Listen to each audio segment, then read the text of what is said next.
He was a black single father returning from war, carrying scars that did not bleed but ached all the same. His name had once been spoken with pride in uniformed halls and whispered in prayer by his children before sleep. Now it was only written on old mail and a faded nameplate he had tucked into his bag. The door creaked when he opened it, and the smell of dust and old memories rushed out. Inside, the house felt frozen in time, toys in corners, a jacket hanging where his late wife had left it before illness took her away while he was deployed.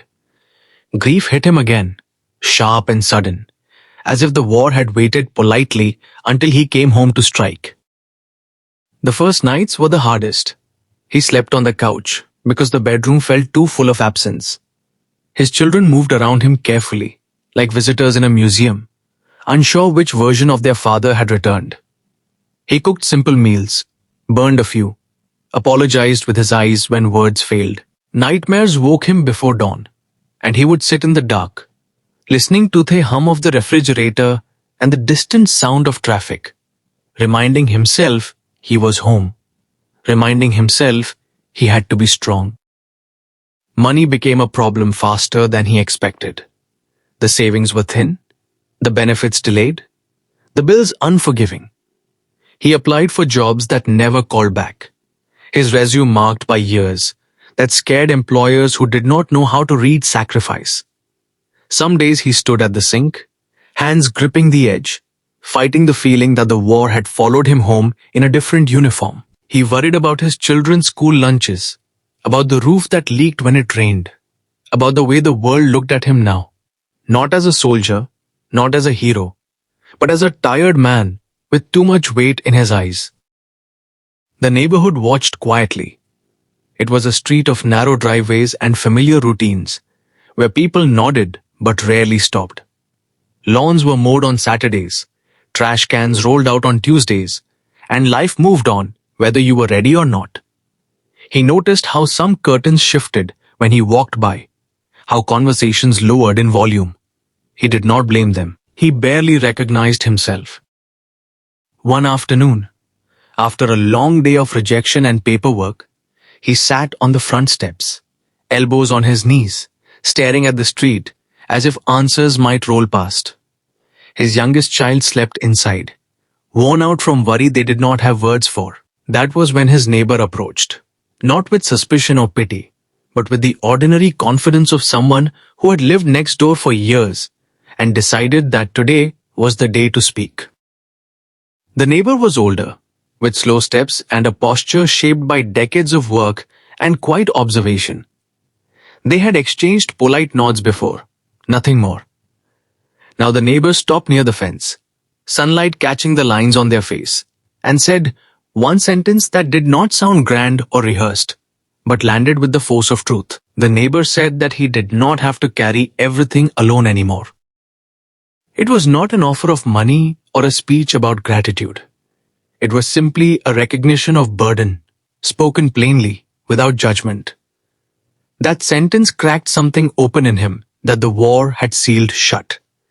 He felt tears rise, surprising him with their urgency. For the first time since returning, he felt seen not as a problem to be solved, but as a person allowed to be human.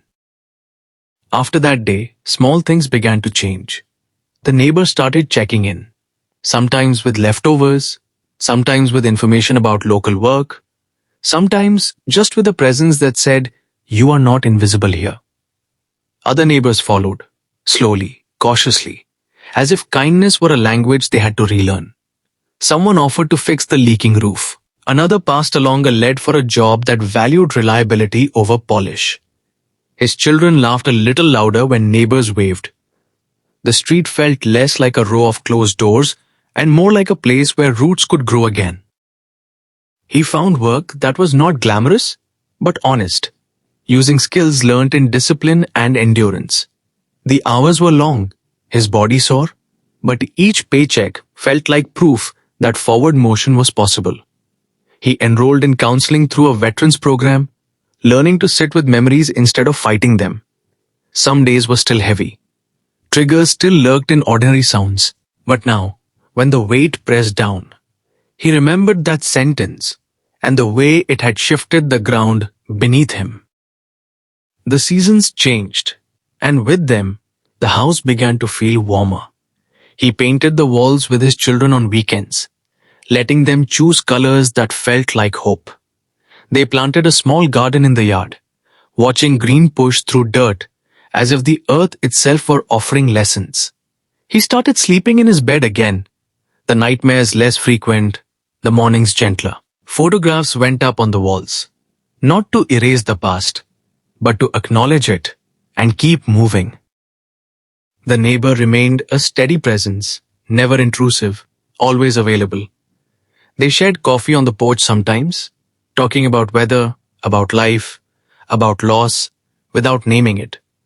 The simple consistency healed something deep. He realized that community did not arrive all at once. It built itself through moments of courage, through sentences spoken at the right time, through the choice to step toward someone instead of away. There were setbacks, a bill he forgot to pay, a panic attack in a crowded store, a school meeting where he felt out of place.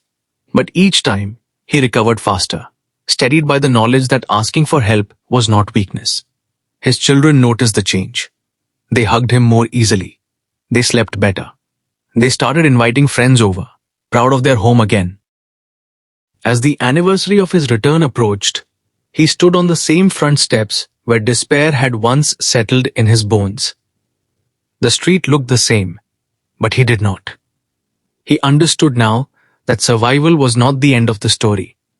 Learning to live again was. The war had taken years, but it had not taken his capacity for connection. One sentence, offered without conditions, had reminded him of that.